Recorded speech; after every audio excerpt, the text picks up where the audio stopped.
Om Namah Shivaya. Om Sada Shiva Samarambham Sadarshivasamaramбham Shankaracharya Madhyamam Madhyamam Asmadacharya Asmadacharya Paryantam Paryantam Vande Guru Paramparam Paramparam. Om Sahana Om Sahana Bhavatu Bhavatu Sahana Sahana Bhunaktu Bhavatu Sahaviryam Saviryam Karvavahai Karvavahai Tejasvina Vadhitamastu Ma Tejasvinavadhitamastu ma Vidvavahai vidvijavahai. Om Om Shanti Shanti Shanti Shanti. Shanti.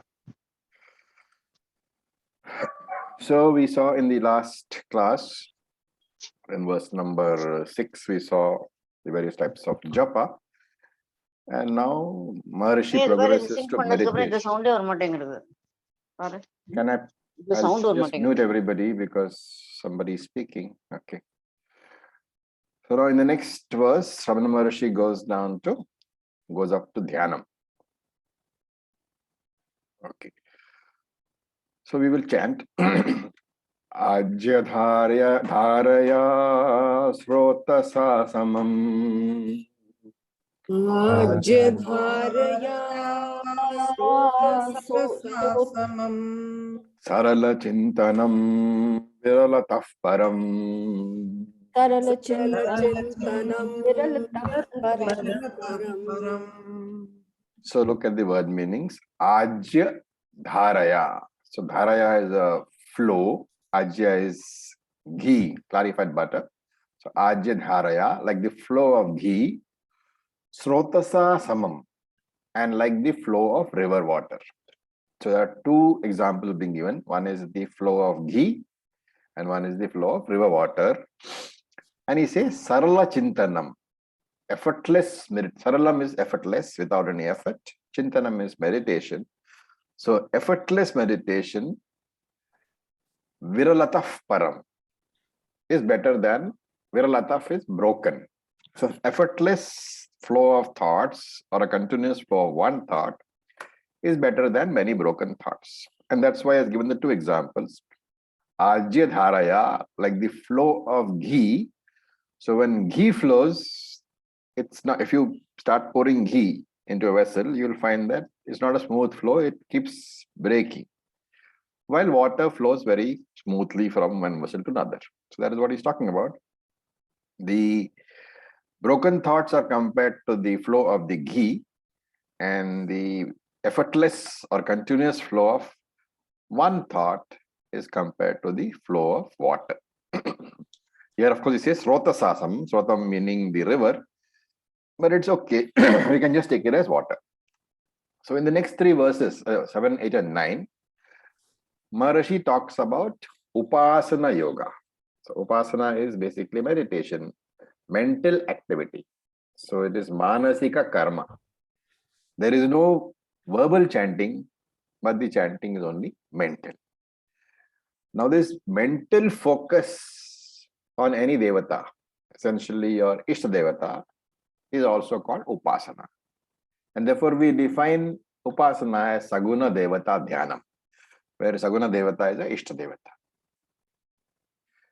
And therefore the comparison is there. Ramana Maharshi has compared upasana to a continuous flow of some viscous liquid like ghee or oil. And he also compares it to the flow of a river. So initially, the first stage is like the viscous liquid, like the ghee. The first stage is that when you start meditating, an effort is required to get the thoughts to flow in only one direction. And that effort will be often very broken. That is why the example of the ghee.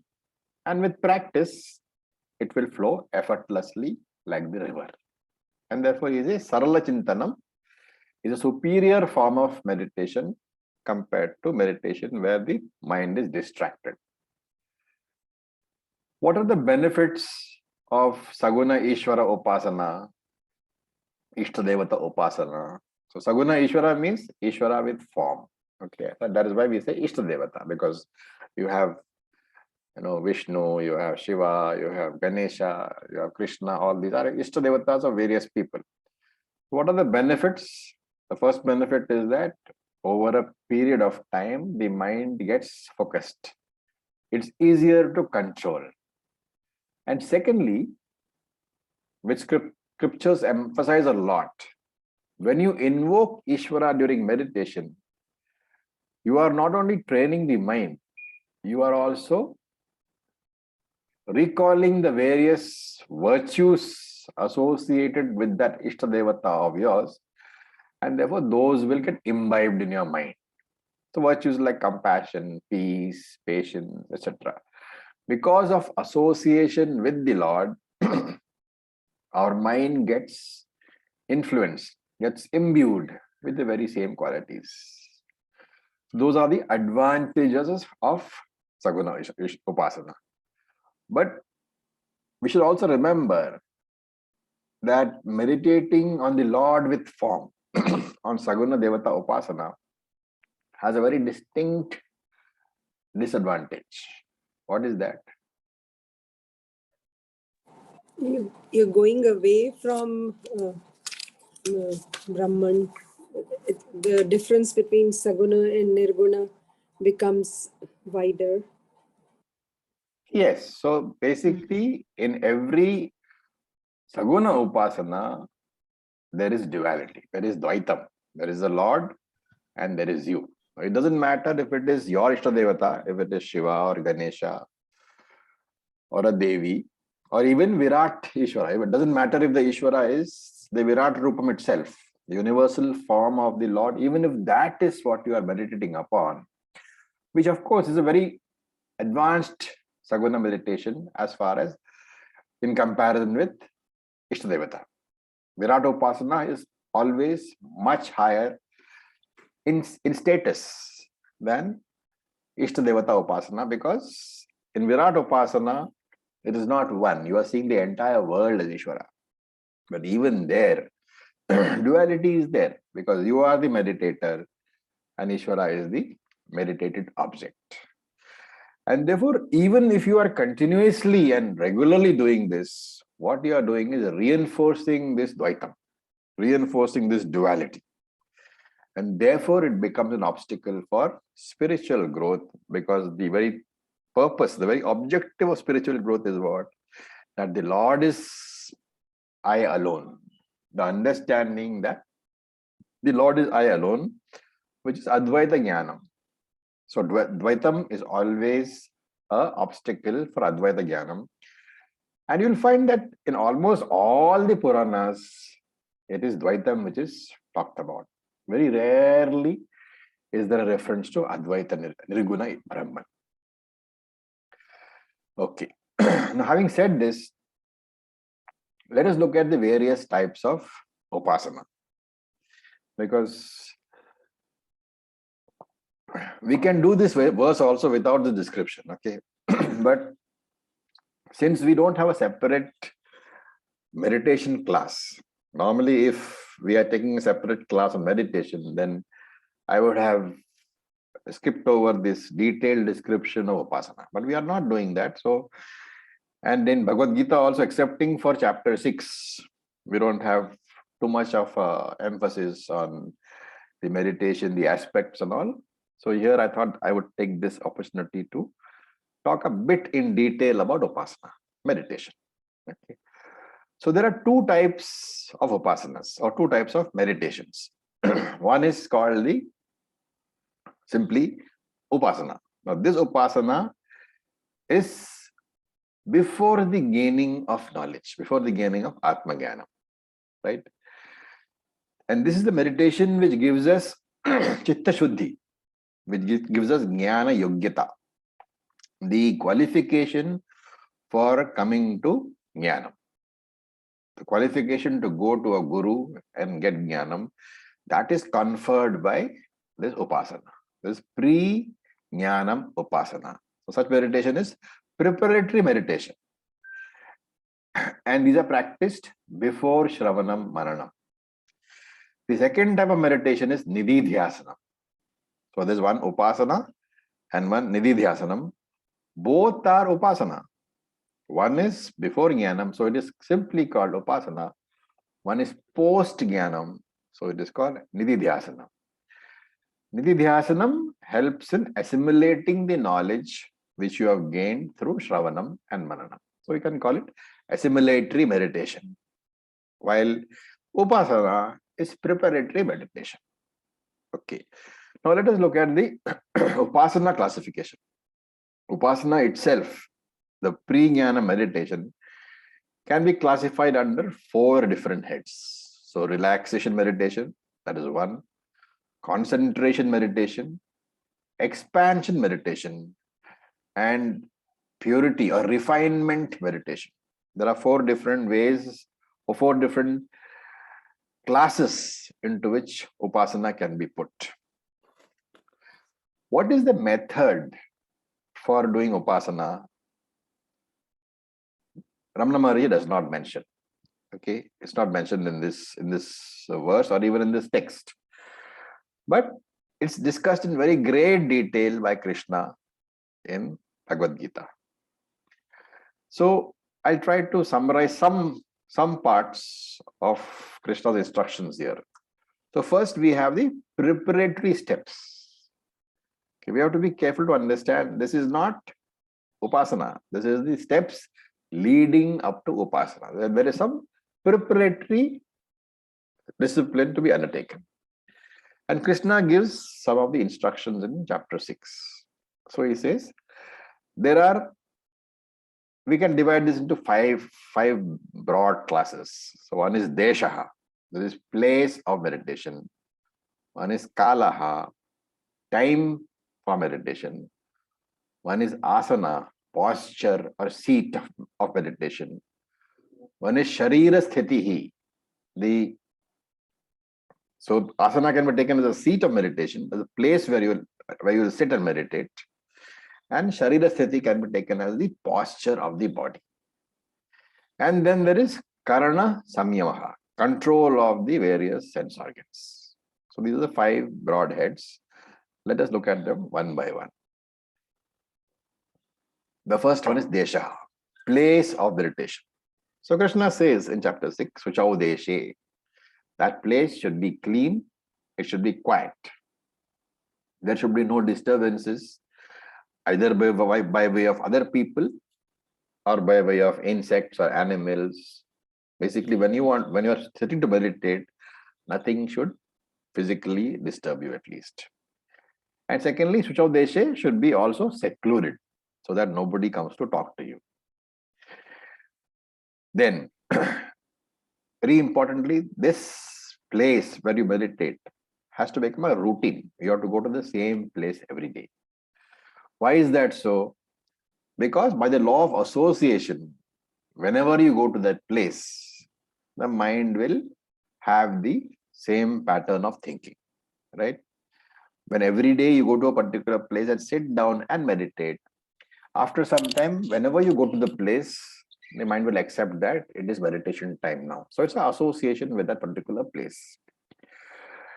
Shankaracharya talks about going to a cave or a river. Those are all impractical for us. We don't have caves and rivers where we are, at least most of us don't.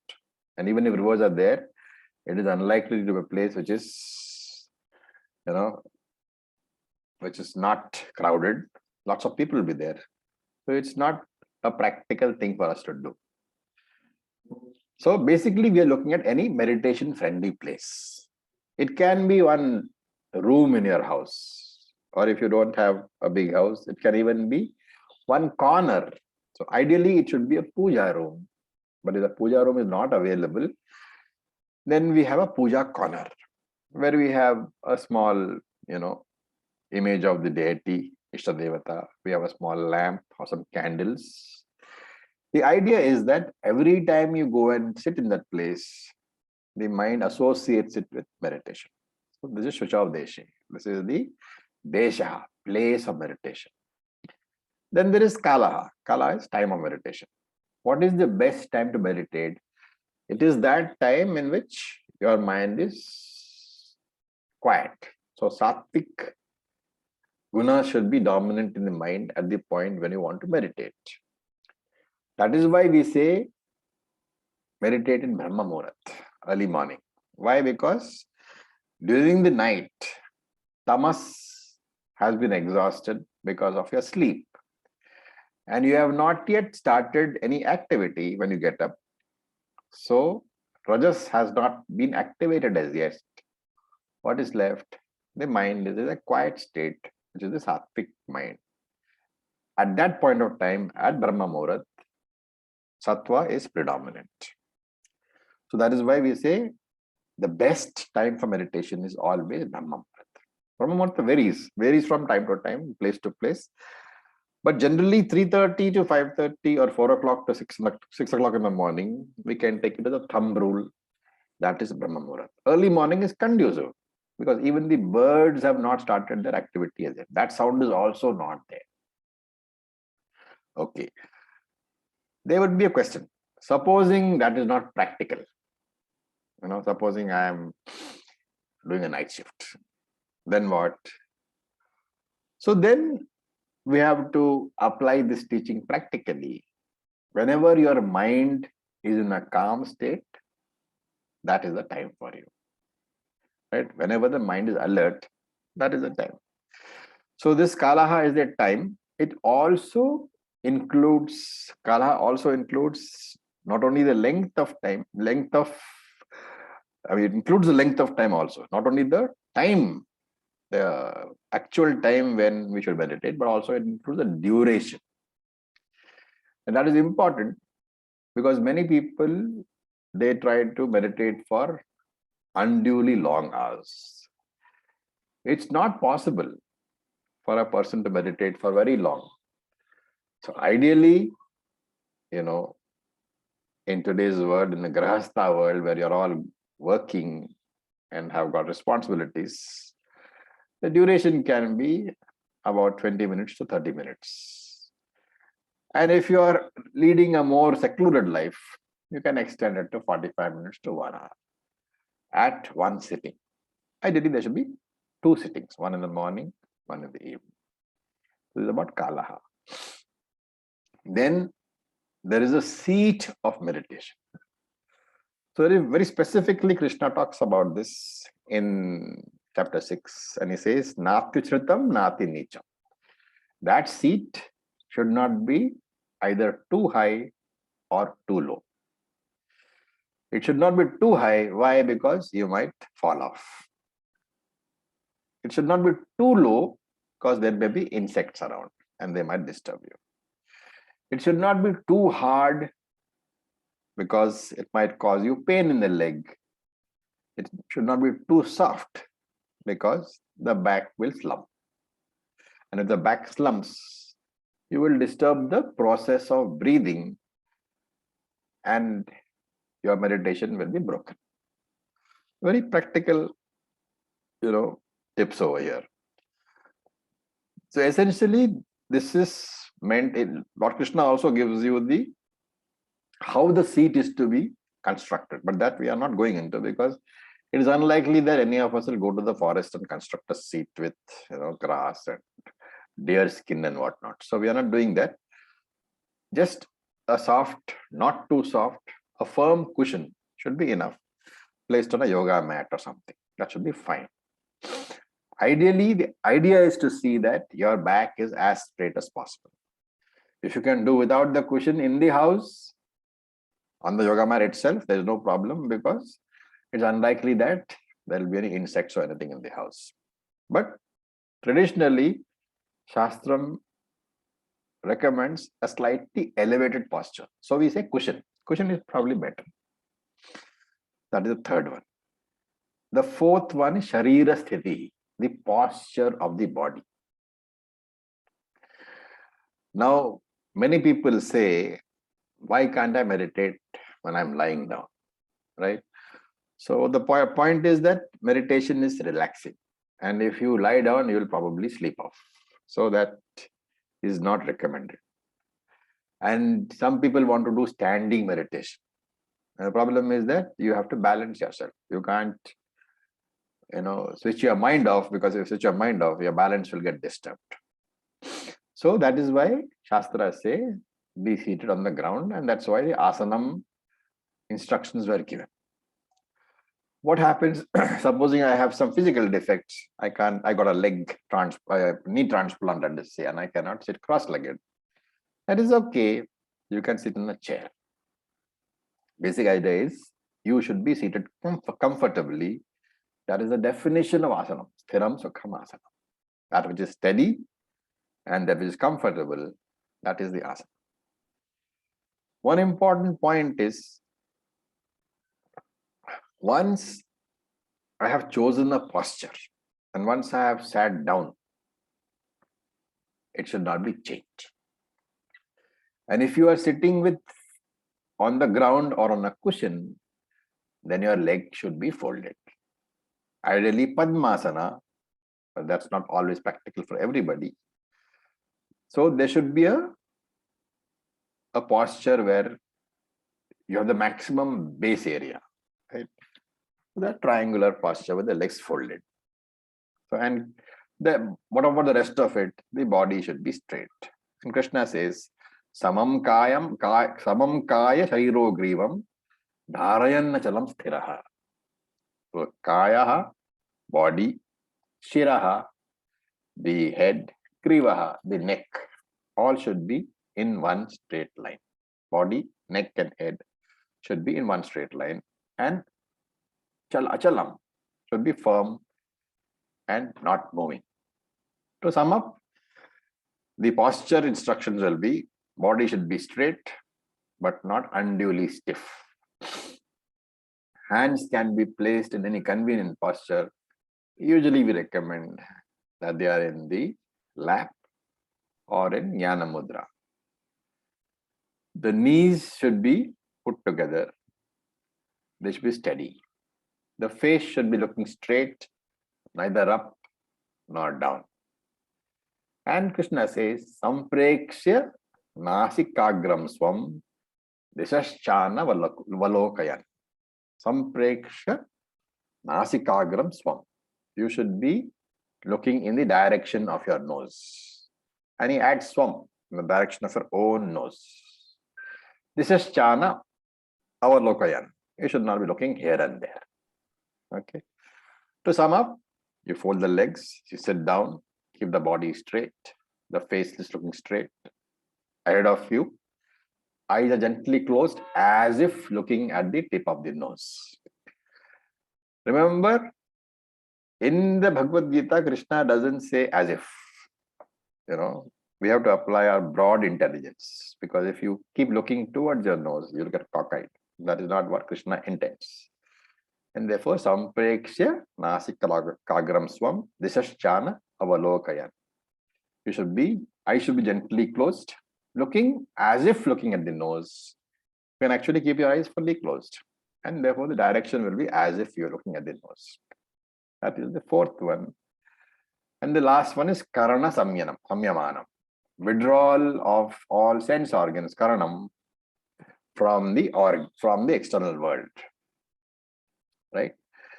Swamiji says that it would have been very convenient if you had two minds. Why? Because one mind can worry about the family and the world, and the other mind can practice meditation. Unfortunately, you have only one mind. Therefore, either one mind is capable of doing only one thing. If that mind is engaged in worrying about the world or your family, that mind is not available for meditation. So the mind has to be withdrawn. Now, how do you do that? The first is Jnanendriya withdrawals, Nigraham, controlling the Jnanendriyas. So I'm assuming that all of you all who are familiar with these terms, because Tattvabodha basically. So I'm not going to explain.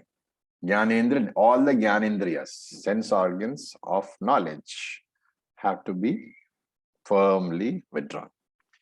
For instance, if there is breakfast being prepared in the kitchen, then that smell will come, but you should mentally withdraw from that smell.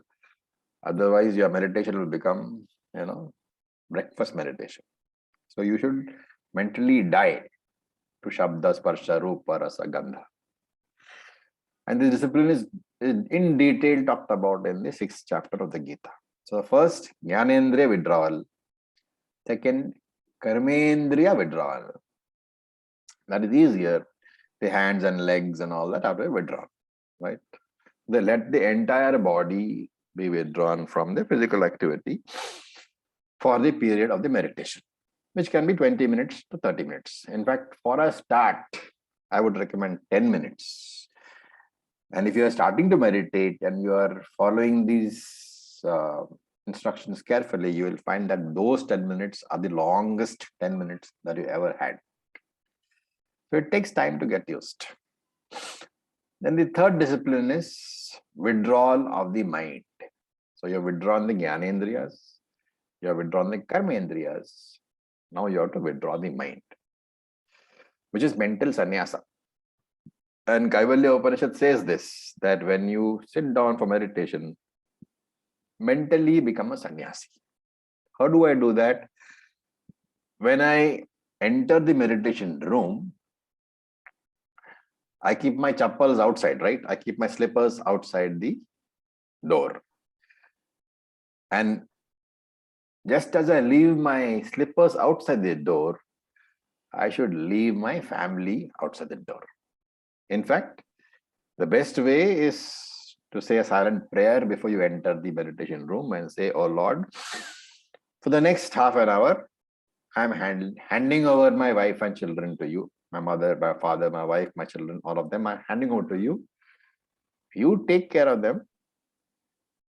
And you can be quite assured that nobody will want them. So when finally after 30 minutes you come back, then you can pick them up again. But for those 30 minutes, leave your family outside the meditation room. Don't let them intrude into the meditation room. Intrude means not physically. Well, of course not physically, but definitely mentally also, they should not intrude. And therefore, for those 30 minutes, you should renounce them. Become mental sannyasi. That is the advice of the Kaivalya Upanishad. Then the fourth one, again, Kaivalya Upanishad adds this. Sarva Guru Pranamya. You pay your obeisances to all the gurus. Offer namaskara to only your guru, but invoke the Guru-Shishya relationship and drop all the other relationship outside the door. These 5 are the preparatory disciplines. So before you go to the first type of discipline, that is relaxation meditation, I will stop for a minute if any questions are there about the preparation part of it.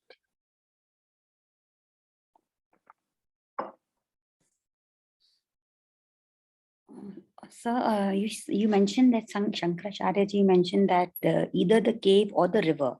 Cave is pretty much understood. Why river? Because in those days, river was a quiet place because nobody went there and sat there. And river is nature, right? The flowing water always calms your mind. That is why when you go to on a holiday to a beach side, you feel calm because you see the waves gently lapping at the shores. It's all a question of how the mind takes it. Ravi ji. Hanji. Hi, Nataraj. Yes, Nataraj.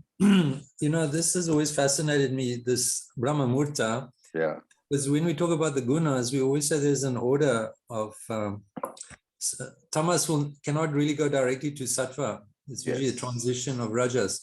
So this is what seems to be one exception. This is an exception because very logically, I mean, it's not that rajas is not there. Your very getting up itself implies rajas.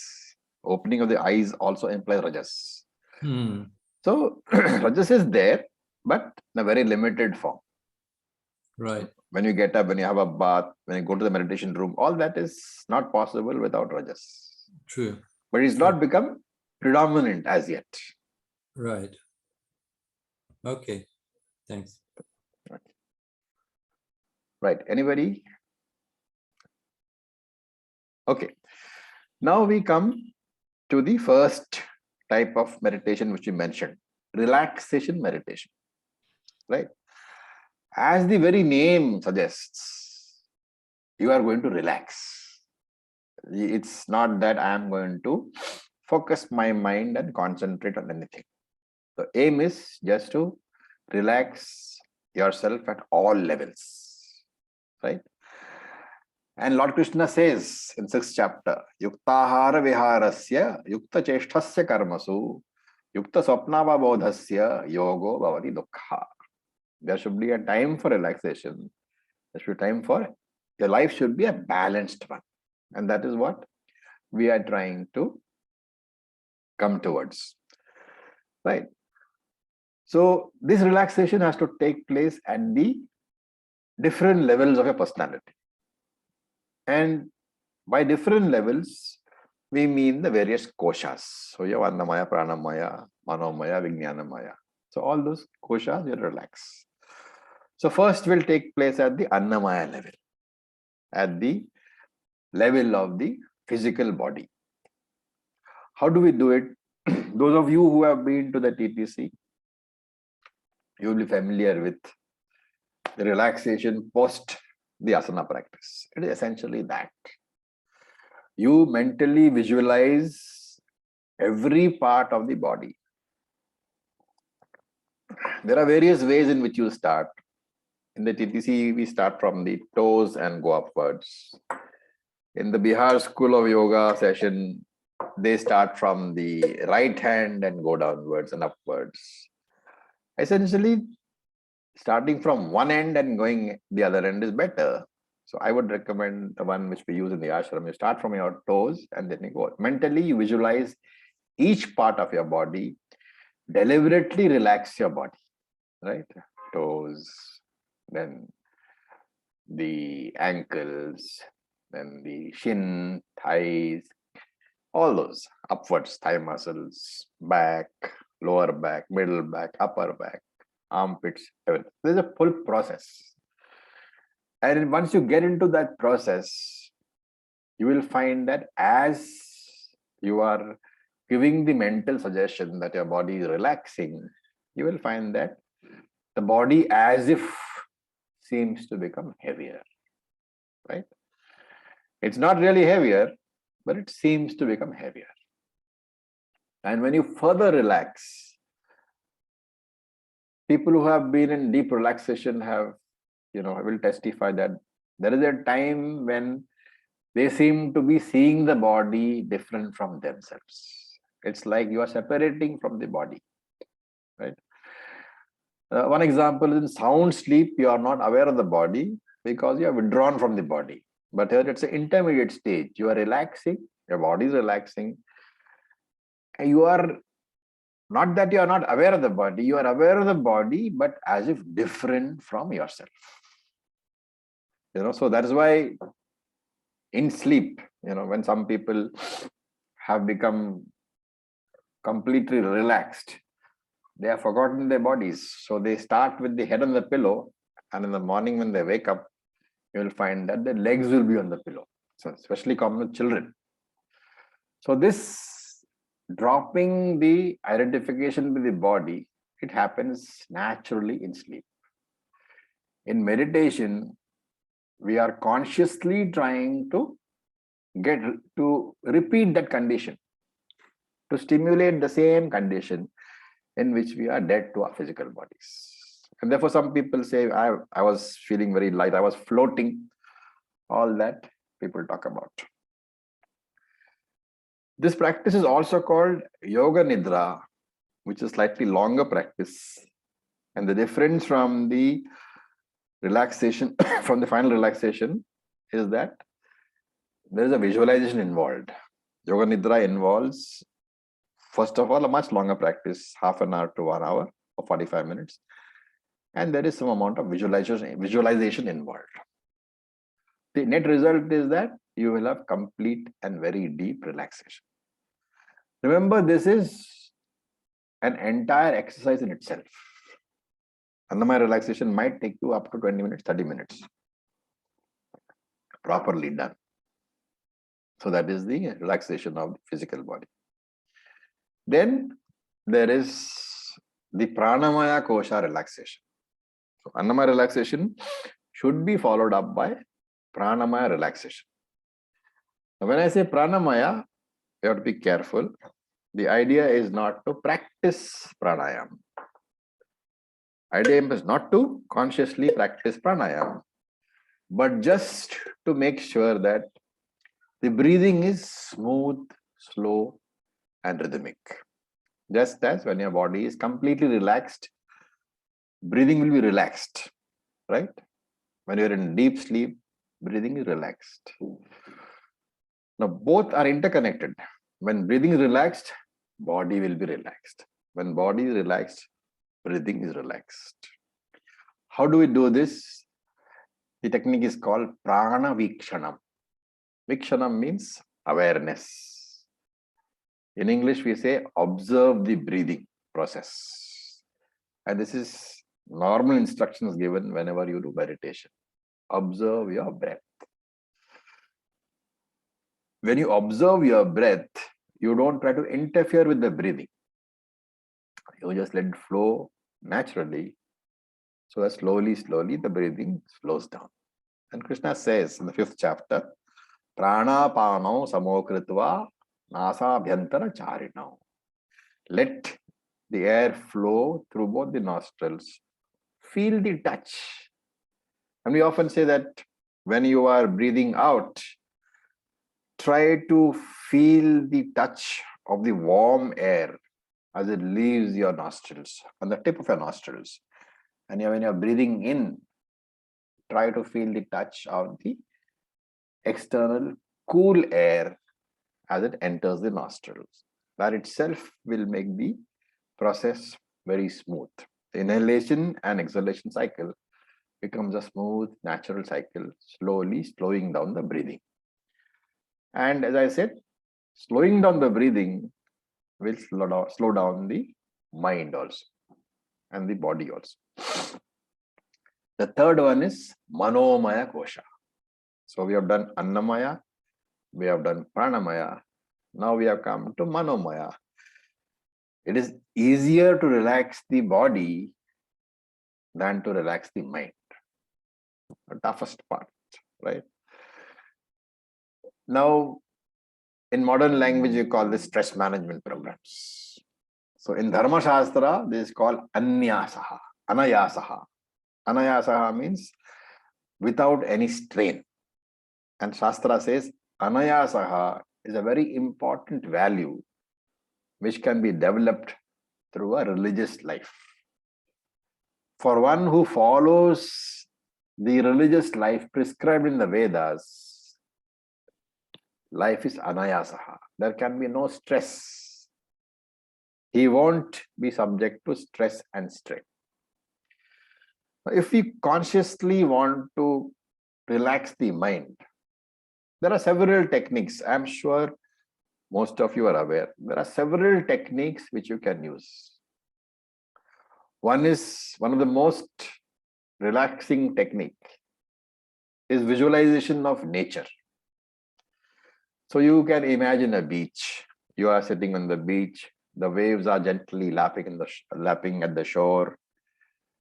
Color of the water is blue. All that you can visualize. Or you can visualize a mountain. Anything, any part of nature which appeals to you and which is quiet and calming, you can visualize. If your visualization is strong and concentrated, the mind will relax by itself. So that's one favorite technique.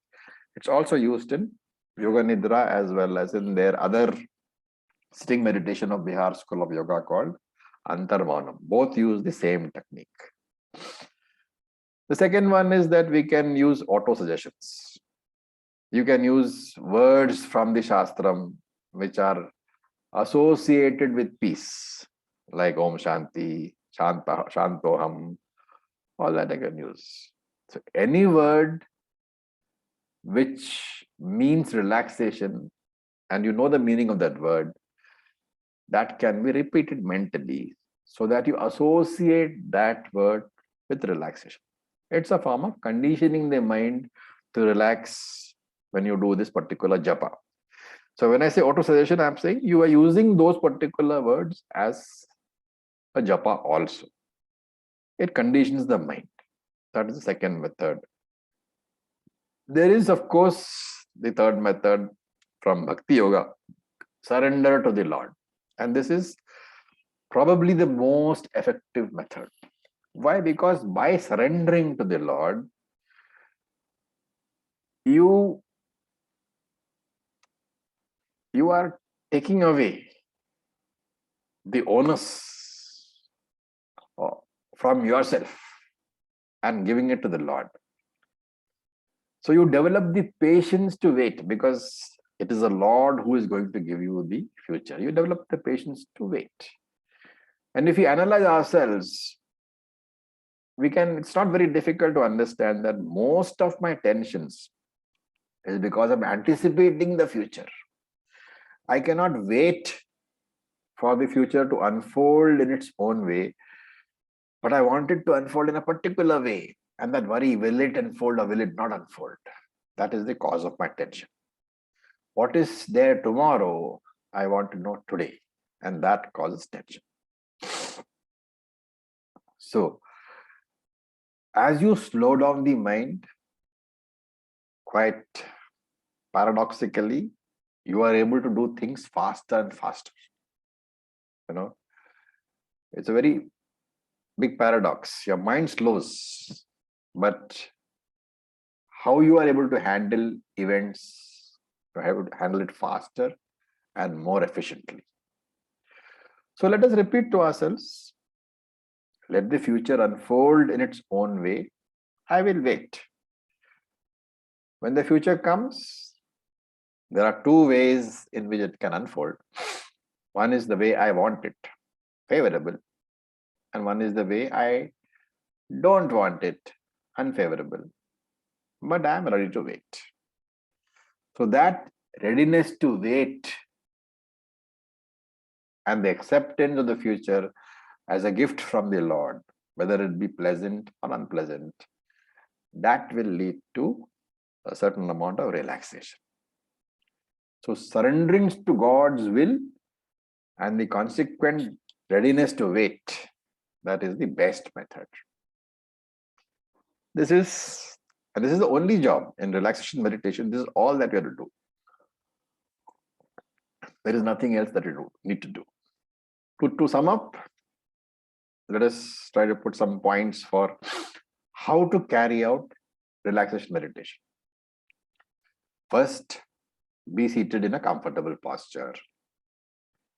Your hands should be clasped together and placed on the lap. Body, neck, and head should be in one straight line. Your face should be straight, not up or down or sideways. Eyes gently closed, looking as if at the nose. That is the posture part. Then you relax every part of the body. What is the indication that it is relaxed? When you are not aware of the body. And if with sufficient practice, this relaxation can be attained in a very short time. Once that is done, now observe your breathing so that it slowly becomes smooth and even. Now come to the mind, and I'm using the third method. Tell yourself that I have surrendered to the Lord. Whatever future comes, let it come in its own way. I will wait. I will face the future as it unfolds. And you have to use some keywords. So I will use the words which we use in the post asana session in the ashram. So with every particular step, you have to say, I am relaxing, I am relaxing, I am relaxing. And finally, you end up with, I am now relaxed. So that is the relaxation meditation, how you do it. It is the first form of meditation, and it teaches us the art of remaining relaxed not only during the meditation period, during the meditation practice, but outside the practice also. You will find that you are able to be more or less relaxed.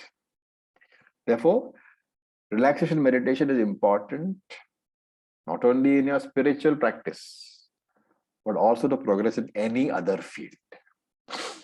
And as I said, there are two words which are used in Vedas. In the Karma Kanda part, which we refer to as Dharma Shastram or Purva Veda, it is called Anayasa. In Vedanta Shastra, it's called Uparati, Uparama, withdrawal of the mind. So, meditation therefore has two roles. One is it can be practiced independently for your health. Relaxation meditation I'm talking about has two roles. Can be practiced independently for your health. But the recommended way of practicing it, it should be a preparatory step for the other meditation. Okay, again, I'll stop in case any questions are there.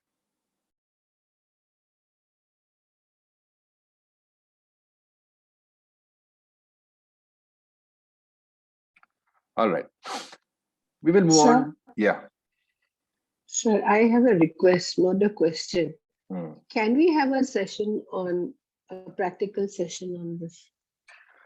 I think I would ask Natarajji to do that. Natarajji? Yes, sir. Natarajji, would you be able to take a session on meditation sometime?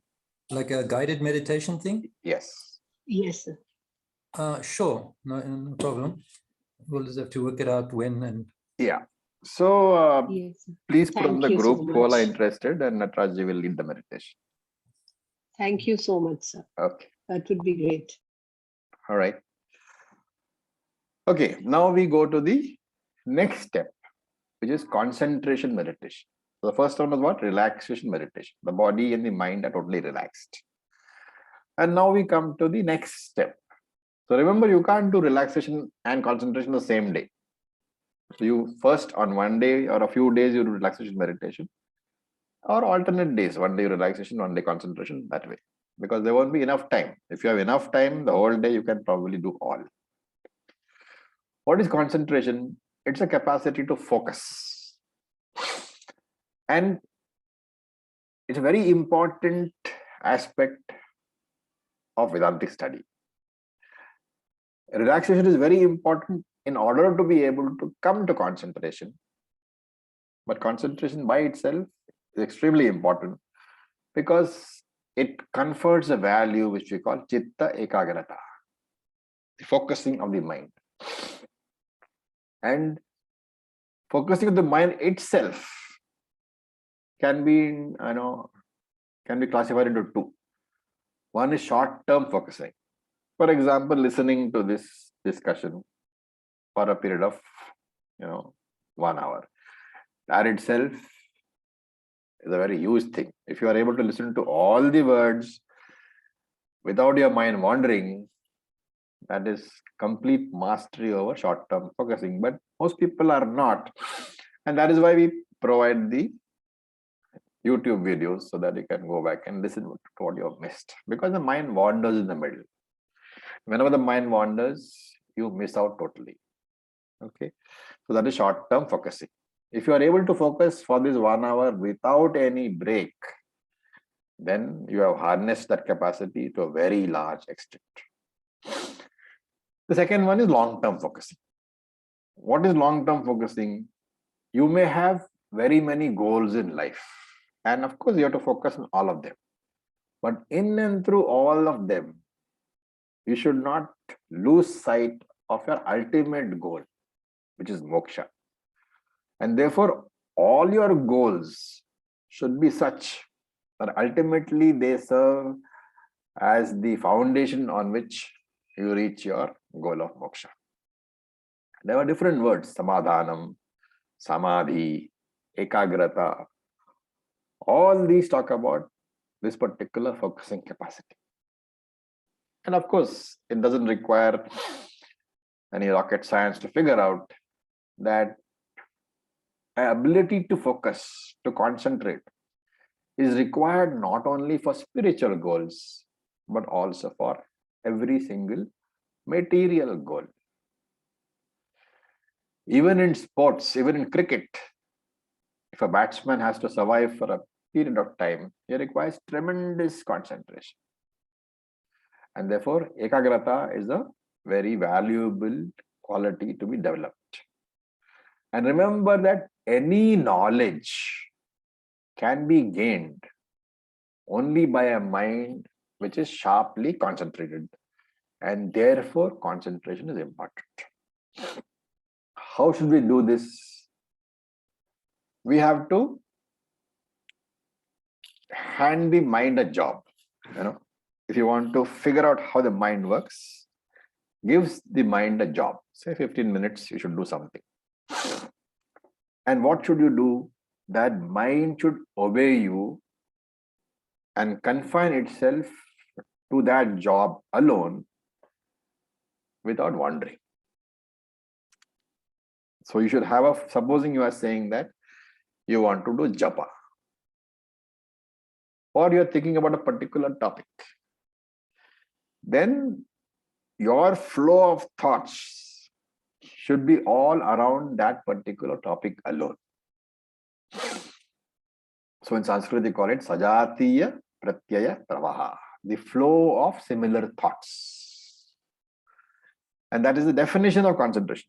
Sajatiya pratyaya pravaha, a flow of similar thoughts, undistracted by vijatiya pratyaya, undistracted by dissimilar thoughts. So there are two aspects of it.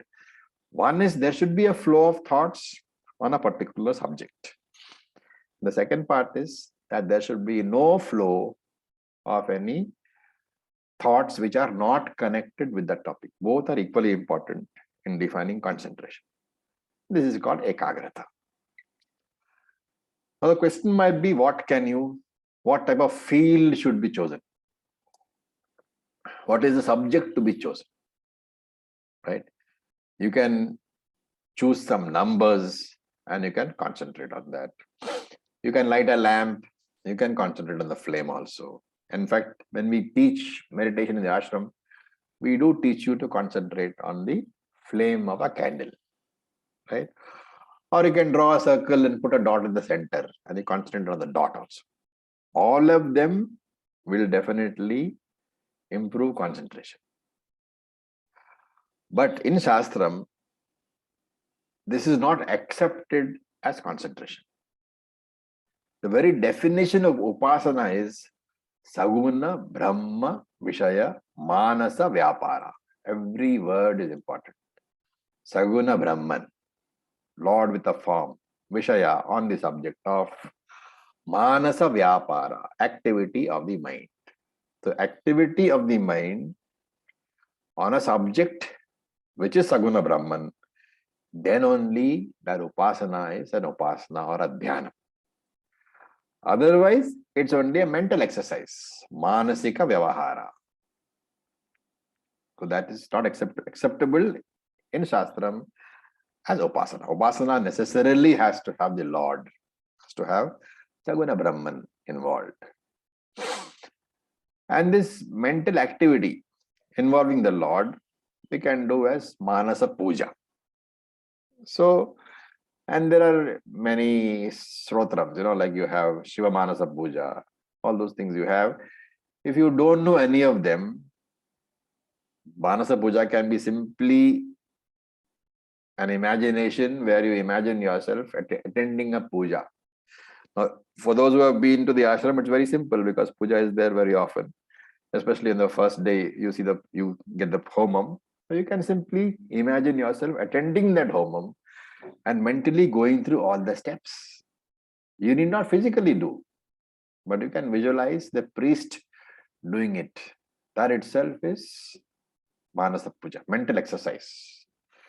And this is the first exercise, and it's a gross level exercise. Why? Because the mind can, focus on many things at one time.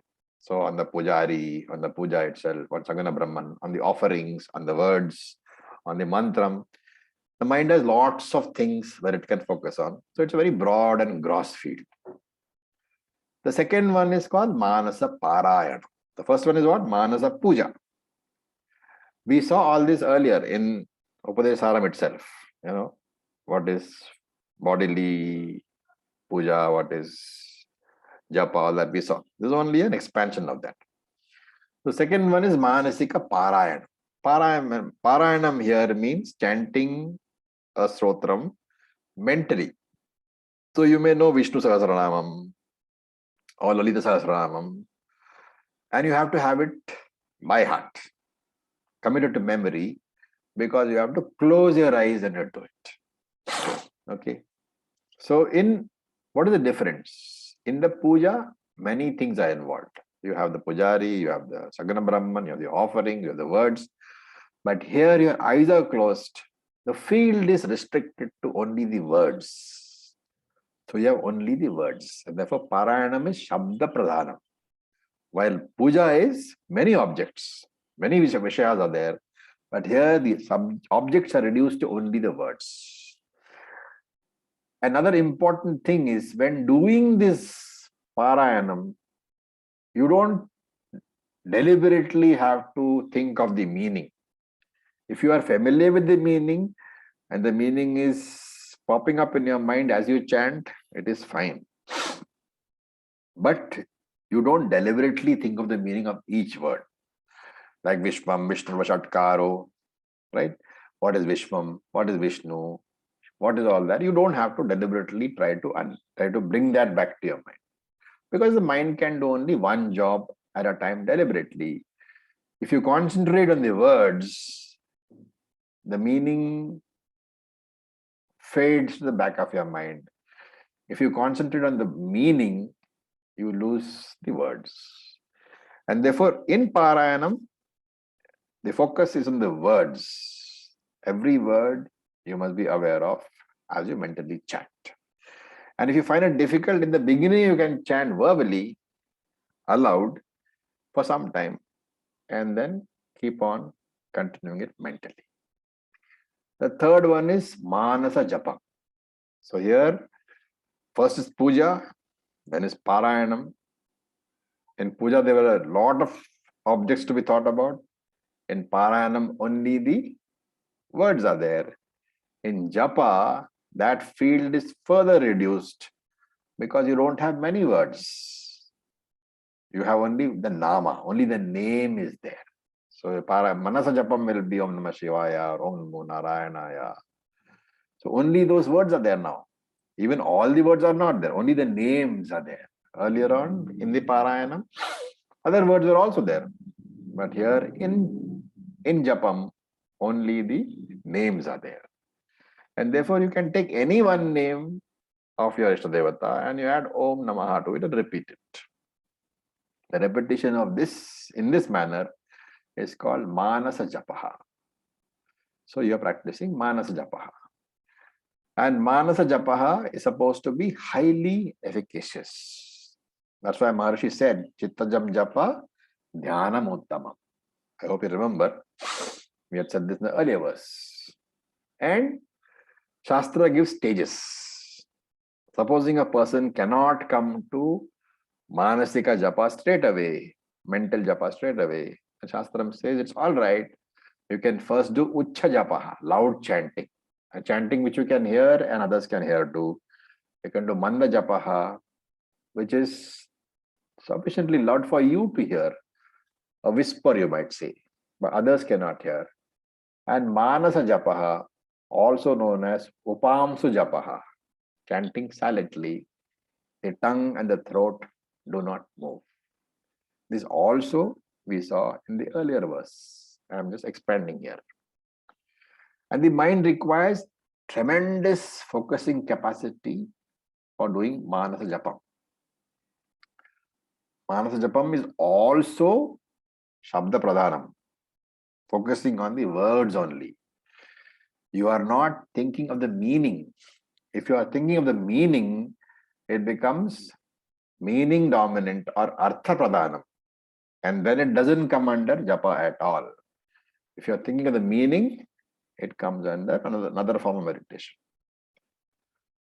So the point is, you may have a question. What is the use of this Japa without knowing the meaning, does the chanting not become mechanical?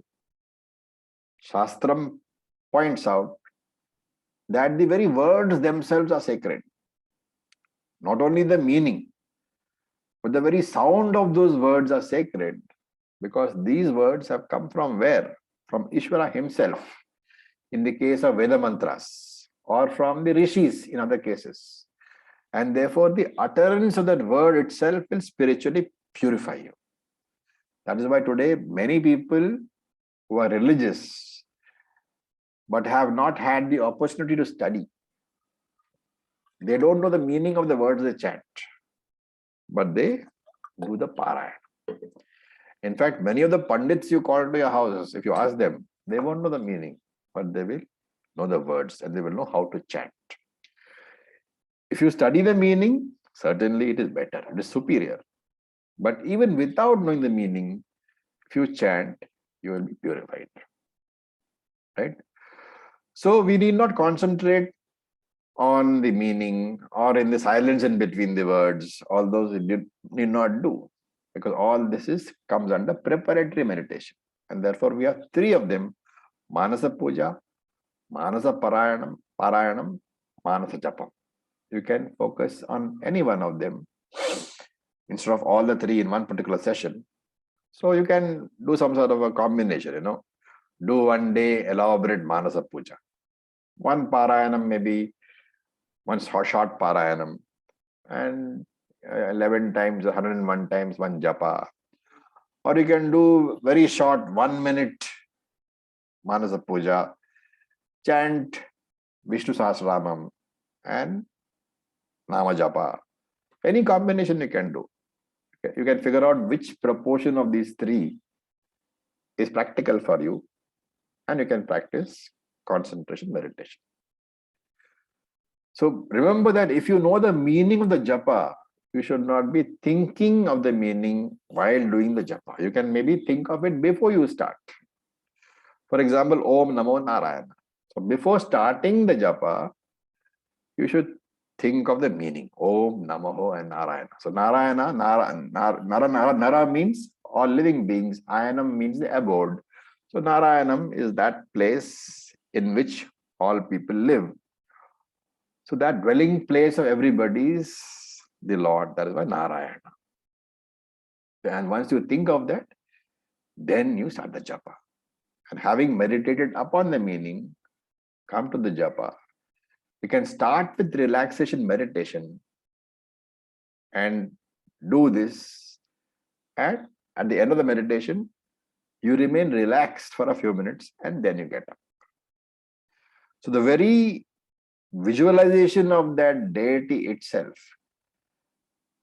can become part of your meditation. In fact, in every one of these texts like Vishnu Sahasranamam, you got a dhyana sloka. So dhyana slokas are meant to, they give you a complete description of the deity, and they are meant for the upasana part. Before getting into the parayanam, you chant the dhyana slokas, visualizing the deity, and then move into the upasana. So with this, we'll stop for today. Any questions?